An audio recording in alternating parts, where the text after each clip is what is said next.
Evelyn, where did you get the money for that car? That was the first thing my father said to me. Not hello, not I missed you, not even how are you doing, sweetheart. He called me on a Tuesday afternoon while I was in the middle of a grocery run, and those were his opening words. Flat, demanding, like I was 16 again and had stayed out past curfew. I stood in the cereal aisle holding a box of granola and I thought, here we go. Let me back up. I grew up in a house where there were two kinds of children, the kind who got celebrated and the kind who got overlooked. My brother, 2 years older than me, still living in my parents' spare bedroom at 31, was the celebrated kind. I was the other kind. The kind whose report cards got a quick glance and a good job before everyone moved on to talking about whatever my brother needed that week.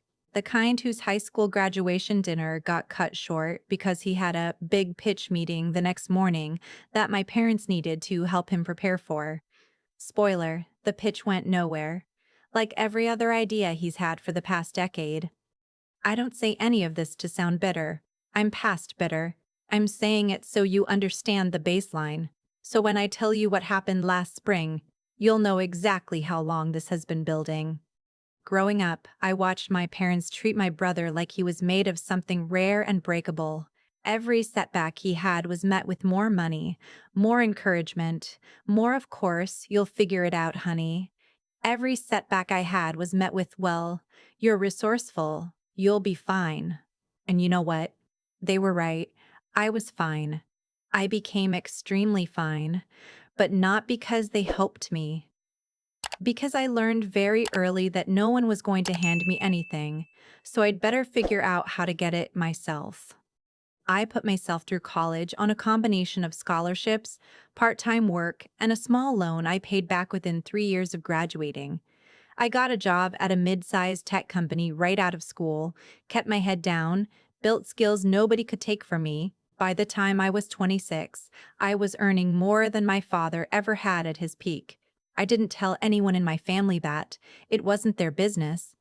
By 28, I'd saved enough to start a side project, a small SaaS tool for independent contractors to manage their invoicing and taxes. I built the first version myself on weekends. I got my first paying customer 6 months in. By the time I was 30, I had 4,000 customers and a wait list. Last year, at 32, I sold it.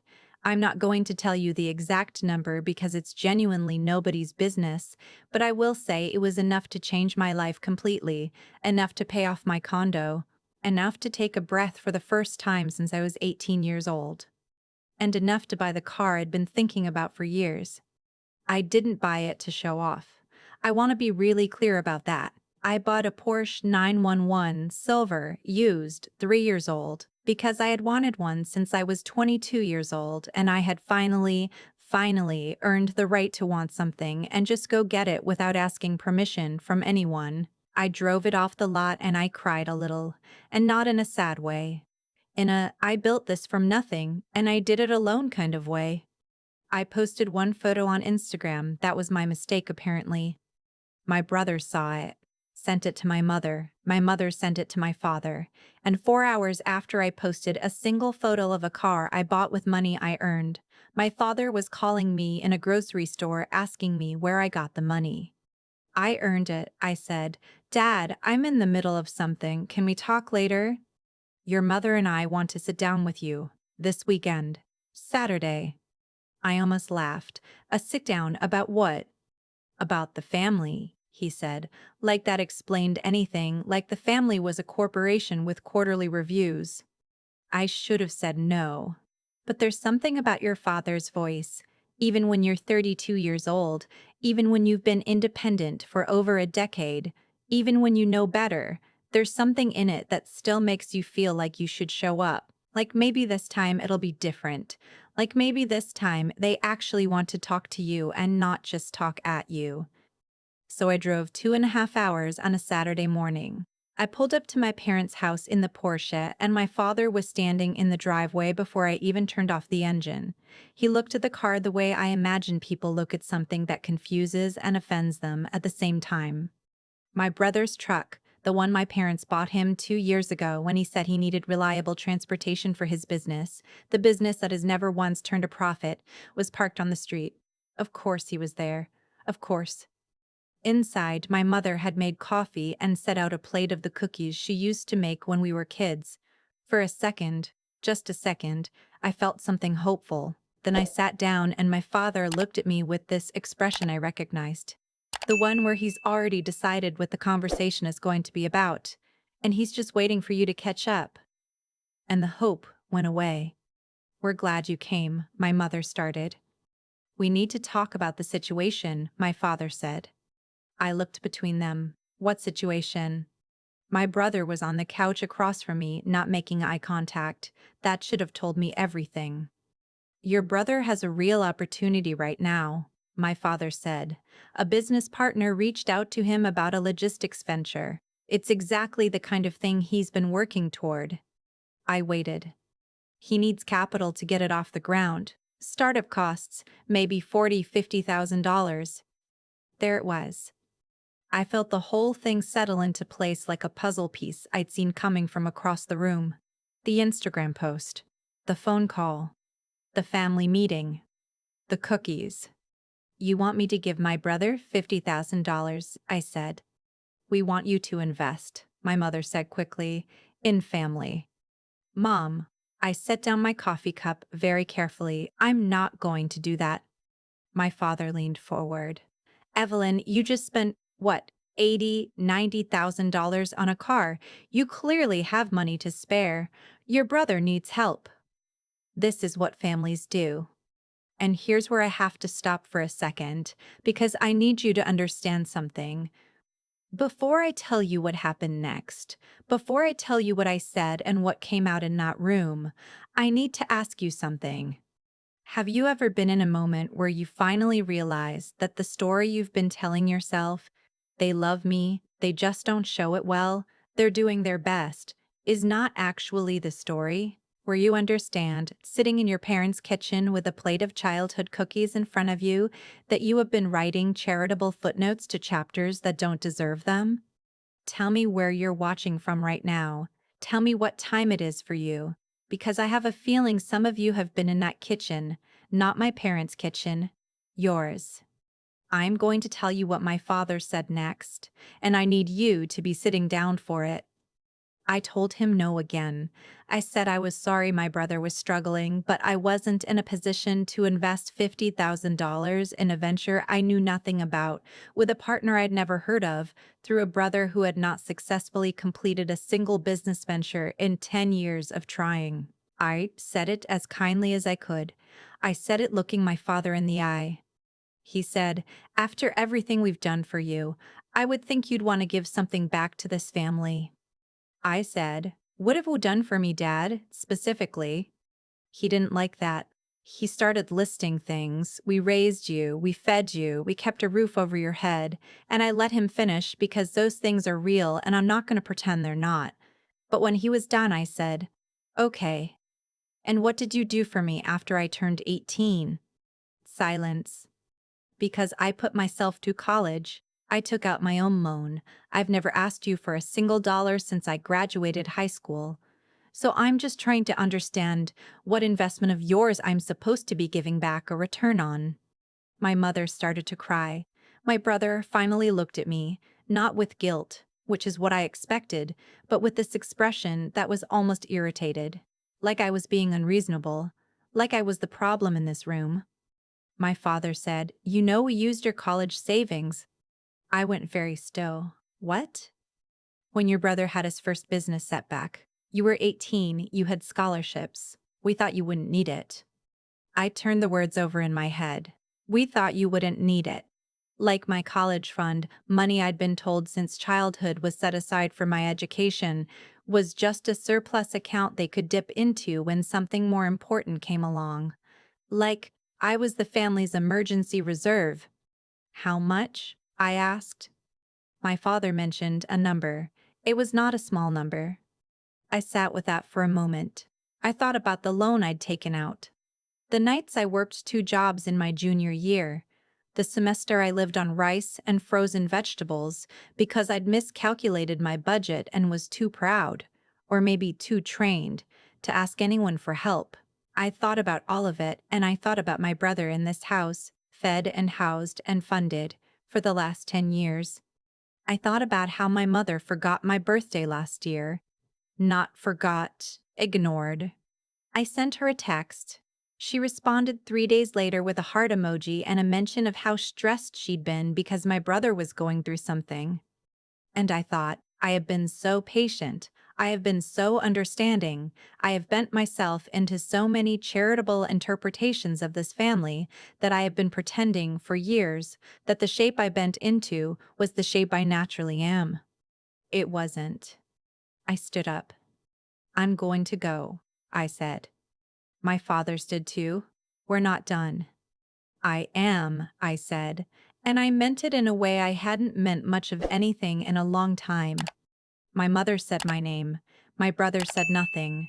My father said I was being dramatic and that this was exactly the problem with me. I'd always been too independent, too closed off, too unwilling to be part of the family. I picked up my keys from the table. I looked at my father and I said, "You took my college fund to support him. You never told me. You never paid it back. You never even asked if that was okay." I paused. "And now you're sitting here asking me for $50,000 more and telling me I'm closed off." I walked out, I got in the Porsche and I drove the 2.5 hours home. That was 8 months ago. In the weeks after, I did a lot of thinking. The kind of thinking you do when you finally stop trying to explain something away and just let yourself look at it clearly. I looked at my family clearly, maybe for the first time. And what I saw was not malicious. I want to be fair about that. I don't think my parents are evil people. I think they made choices over and over that favored my brother. I think they told themselves a story about why those choices were okay. And I think I let them for too long because I wanted the story to have a different ending than the one it actually had. I consulted a lawyer. I want to be upfront about this because I know some of you are going to ask. A family law and a state attorney, specifically because I wanted to understand what my options were. The money from my college fund, depending on the source and how it was structured, may have had legal protections I wasn't aware of. We're still working through it. I'm not going to pretend it's simple, because it's not. But I'm done pretending that because it's complicated, it's not worth addressing. I have not spoken to my brother since that Saturday. I haven't initiated contact with my parents either, though my mother has sent a few texts. Nothing substantive. Nothing like we should talk about what we did. Mostly things like "hope you're doing well" and once a photo of a casserole she made. I didn't respond to that one. I don't hate them. That's the thing people always want to know. Are you angry? Do you hate them? And the honest answer is that I don't. Hate takes energy I'd rather spend on other things. What I feel mostly is a kind of clarity I've never had before, like someone turned on a light in a room I've been navigating in the dark for years.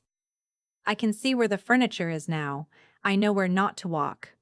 Last month, I got a text from my father. Just one line: "I hope you know we love you and we just want what's best for everyone." I read it 3 times. I thought about what it would mean to respond.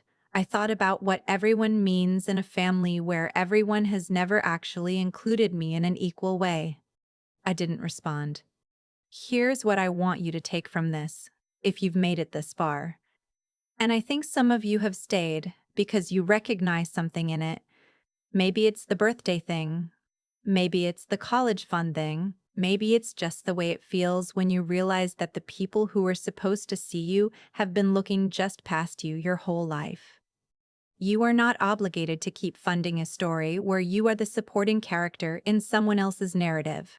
You are not selfish for building a life and refusing to dismantle it every time someone else needs a rescue.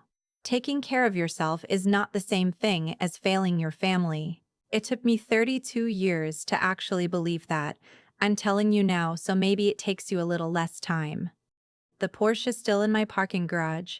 I drive it on Sunday mornings when there's no traffic and the roads outside the city feel like they go on forever. I put the windows down and I think about the girl who survived on rice and frozen vegetables and told herself it was fine. It was fine. She was resourceful. She'd be fine.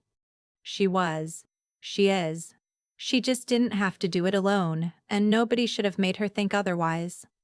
I keep thinking about the cookies.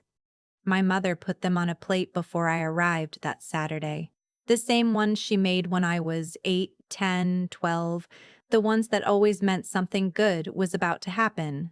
And for about 4 seconds, walking through that front door, I let myself believe that. I let myself think maybe this was the conversation where things finally shifted, where someone looked at me and said, "We see you. We're sorry. We should have done better." That didn't happen. But something else did. Something I didn't expect. I found out the truth. And the truth, as much as it hurt, was actually the most useful thing anyone in that family had ever given me. Here's what I've come to understand.